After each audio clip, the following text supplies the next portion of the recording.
Welcome to Pindar Poetry. We hope you learned something new.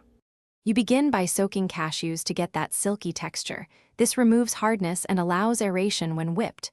Once drained, warm full-fat coconut milk slightly. This helps melt chocolate smoothly without seizing.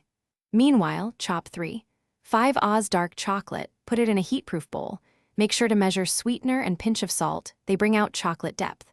Start heating a water bath, simmer, not boil. While the bath stabilizes, combine the soaked cashews and warmed milk in the blender. Once chocolate is melted and glossy, you'll create an emulsion so the mousse holds. This is crucial. Blend cashews and warm milk at high speed until completely smooth. Stop and scrape sides. Then temper. Whisk a small amount of the hot blended cashew mix into the melted chocolate to raise its temperature gently. This prevents graininess and sets a stable emulsion. After that, pour the tempered chocolate into the blender and pulse carefully until homogeneous. Add flavoring like vanilla, then taste and adjust sweetness if necessary.